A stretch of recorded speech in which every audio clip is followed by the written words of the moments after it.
People always say that no one deserves betrayal. They're wrong. Some betrayals are earned. Some are built, brick, by the person pretending to be innocent. When people hear my story, they call me the victim, the poor husband who discovered his wife's affair after 10 years of marriage. But I wasn't the victim. I was the engineer. The betrayal she thinks ruined me was my creation. It started almost a year before everything fell apart. Our marriage wasn't bad. That was the problem. It wasn't anything. No fights, no passion, just routine. We were polite strangers sharing a mortgage. She slept with her back to me and I stared at the ceiling, wondering when love had turned into maintenance. And then there was Claire. We worked together in the same department. She laughed at my sarcasm. She remembered my coffee order. She looked at me the way my wife hadn't in years. And I told myself it was harmless until it wasn't. The first time Claire and I kissed, it was in the parking lot, in the dark, in the rain.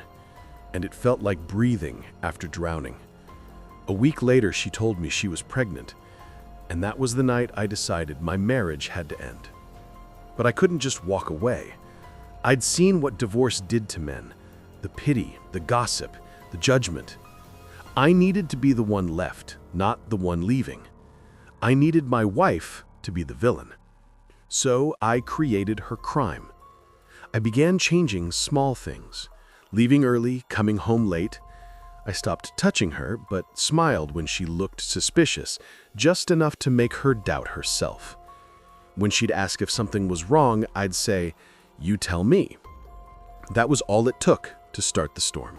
A few weeks later, I noticed the changes. New perfume, makeup before dinner, longer showers. And then one night she came home smiling, that nervous, guilty kind of smile that confesses without words. I knew. I didn't even need proof yet. So I gave her the space to hang herself with her own rope. I stopped asking questions. I stopped coming to bed. I waited. It didn't take long. A notification lit up her phone one evening while she cooked. I didn't have to unlock it. The preview was enough. "Last night was amazing. Can't stop thinking about you." She froze when she saw my face. I didn't yell, didn't cry, didn't ask who he was. I just said, "Thank you." Because the moment she gave me that text, she gave me everything I needed. 2 weeks later, I moved out. Everyone pitied me.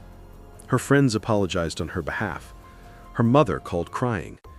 People told me I was brave, dignified. Meanwhile, Claire and I moved in together quietly. We told everyone our story started after the divorce. No one suspected, no one questioned. It was perfect. Too perfect. Till the cracks started showing. Claire became distant. At first, I thought it was pregnancy mood swings. But then came the secrets, the late texts, the silences, the half-finished sentences. It was like déjà vu. One evening, her phone buzzed while she was in the shower.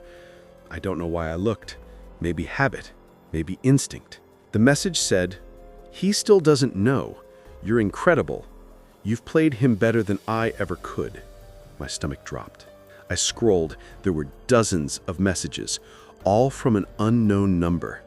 The contact name? E. And then I found a picture. My wife. Smiling. With Claire. I didn't understand at first, but then the pieces started falling into place. Fast, brutal, unstoppable. Claire wasn't an accident.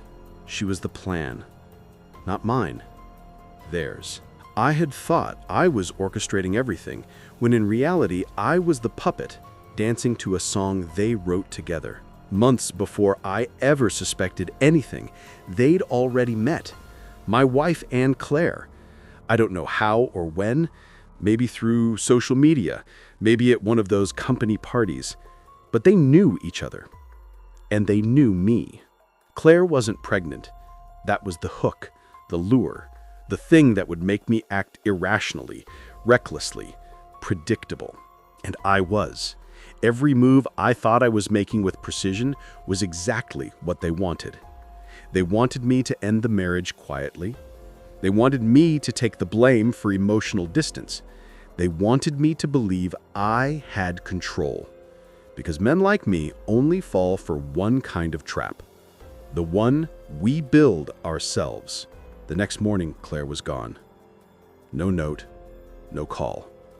Just an empty drawer and silence. I drove to my old house. My wife was there, sitting on the porch, calm, almost victorious. When she saw me, she smiled. She said, "I told you once you'd never leave unless you had a reason. Looks like I gave you one." I wanted to scream, to demand why, but all I could do was laugh. Because deep down, I knew the truth. I'd destroyed myself trying to win a game she had already finished. Now people still think I'm the man whose wife betrayed him. They think I rebuilt my life. They think I moved on. But the truth is, I don't even know where the lie ends anymore. I created a story to escape her. She created a better one to trap me. And maybe that's what we deserved. Two liars, too clever for love, too proud for honesty, too addicted to control. My wife thinks she fooled me. Claire thinks she disappeared clean. But what they don't know is I've started planning again. Not out of love this time, out of curiosity. Because if they think they can write the ending to my story, they've forgotten who wrote the first draft. And this time, it's my turn to finish it. If this story hit something inside you, subscribe. There are more stories like this, more moments that remind us how fragile and powerful we can be. I'll be here, telling them, one truth at a time.